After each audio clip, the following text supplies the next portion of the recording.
What would happen if one morning you woke up and no longer felt your eyes opening, yet the image of the room still appeared clearly in your mind? There is no light pouring in, no eyelids slowly parting, no starting point for seeing at all. And then, the bed appears, the walls, the familiar space of where you are standing. There is no gaze, no direction of vision, and yet everything is still there, clear to a frightening degree, as if the room never needed your eyes in order to exist. And the act of seeing was never something that truly began with the eyes. This is not the future, not the past. This is if reversed. There is no moment that could be called opening one's eyes. People in this world wake as if they had never slept. There is no boundary between before and after, between night and day. Awareness rises quietly, and at the same time, the room is already there, not as something being seen, but as a reality that has been known in advance. No light pours in, no darkness falls. There is no transition to signal that seeing has begun. The bed is present not through its shape, but through the familiar sense of distance between the body and the surrounding space. The walls have no edges, yet no one walks through them. The ceiling has no defined height, and still, everyone knows exactly where they are standing within the room. This world is not dark. It simply does not need light. People walk without hesitation. They move through corridors, stairways, and turns with a strange precision, as if space itself quietly makes way for them. No one collides. No one gets lost. No one stops to question why they already know where they are going. Cities exist without horizons. There are no outlines to distinguish far from near, yet every distance remains intact. Streets do not appear as images, but people still know exactly where they are passing through. Intersections arrive at the moment one needs to turn. Squares open precisely when it is time to stop. There are no gazes crossing. There are no eyes to search or to avoid, and yet the presence of others is undeniable. You know someone is standing beside you, not because you see them, but because the space itself carries a different weight. Closeness and distance do not require eye contact to be confirmed. People recognize one another without faces. They distinguish the familiar from the unfamiliar through a nameless sensation that is never wrong. No one calls this blindness. No one considers it a defect. In this world, there is no memory of light ever having existed. There are no words to describe color. There is no concept of darkness. Old stories do not speak of seeing, but of knowing. And because there is nothing to compare against, no one feels the absence. Reality functions with a terrifying smoothness. Everything unfolds according to a new logic, where seeing is no longer an active act, but a baseline state, like a heartbeat, like breathing, like existence that does not need to be proven. Here, images do not enter the human being. Human beings do not open themselves to receive the world. Instead, the world is always already there, complete, silent, needing no illumination. And within this absolute normality, no one notices that, when eyes no longer exist as intermediaries, reality seems to have no distance from awareness at all. No one asks questions. No one searches for answers. Because in this world, seeing has never been an action. It is only a state that humans have been inside of for a very long time. The city continues to exist without needing to be seen. No one can point to where it begins or ends, yet everyone knows exactly where they are within it, as if each person carries an unwritten map that was never drawn. Roads do not extend through space, but through memory. Squares do not widen horizontally, but through the familiar sensation of having once stood there, even though no one remembers ever having seen them. Faces appear without form. There are no eyes to identify them, no features to remember, and yet when someone comes near, you know who it is. Recognition does not occur on the surface, but in a deeper place, one that requires no confirmation. No one asks for names. No one needs to look twice. People recognize one another the way they recognize themselves, not through images, but through presence. In this place, being watched no longer exists, and yet the feeling of being seen remains. No one knows why, but every person carries a faint awareness that something is quietly witnessing them, not from the outside, but from within, as if reality itself were observing itself through every human living inside it. Time begins to move differently. Memory does not sit behind the present. It appears alongside it, overlapping, losing any clear order. A familiar moment can rise in the middle of a step, not as a recollection, but as another layer of reality briefly laid over this one. No one calls this remembering because there is no sense of having ever lost anything. Memories emerge as if they had never left awareness, only waiting silently to be touched. When they appear, there are no distinct images, yet the feeling of them is complete enough to require no illustration. An old room, a road once walked, a face that no longer exists. All of it is seen, but never with the eyes. Gradually, a subtle misalignment begins to form between the world and the human being. Reality no longer stands in front of awareness to be observed. Instead, it seems to dissolve into it. The distance that once existed between the one who sees and the thing being seen begins to blur, until no one is certain that such a boundary ever existed at all. Here, there is no outside and inside in the old sense.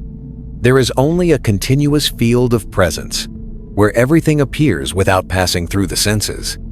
Some people begin to pause in the middle of the city, not because they are lost, but because they feel the world drawing closer than necessary. Space no longer seems to be in front of them. It surrounds, permeates, quietly synchronizing with the rhythm of each individual's existence. No one speaks about it. No one names this feeling, but within the shared silence, a faint intuition spreads.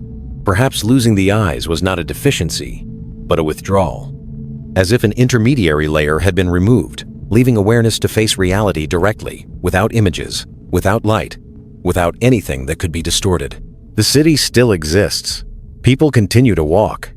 Yet somewhere very deep, where there are no words to describe it, a sensation begins to take shape that this world is no longer being seen at all, but is instead presenting itself from within its own awareness. When people in that world can still see without needing eyes, an old assumption begins to crack quietly. We once believed that seeing was a process. Light enters the eyes, images are formed, and awareness stands at the end of that chain to understand. But if that chain disappears and seeing still remains, then perhaps we have been mistaken about where it truly begins. Perhaps the eyes were never where seeing started. They were only where seeing became limited. In that eyeless world, people do not receive reality.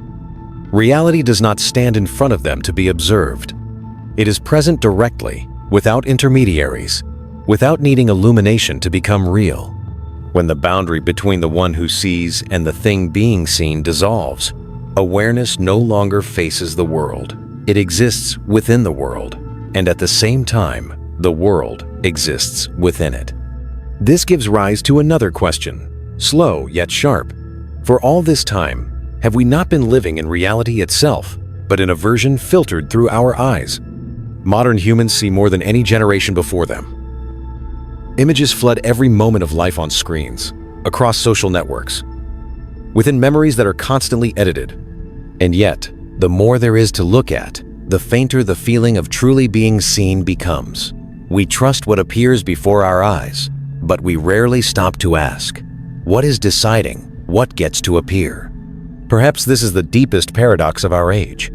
We have never lacked images, yet we grow increasingly distant from presence.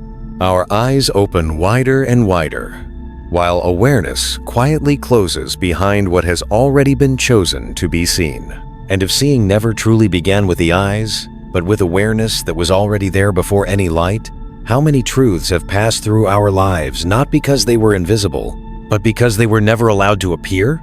Perhaps the most dangerous thing is not seeing nothing at all. It is seeing only what the eyes allow. At some point, the world no longer stands outside the story.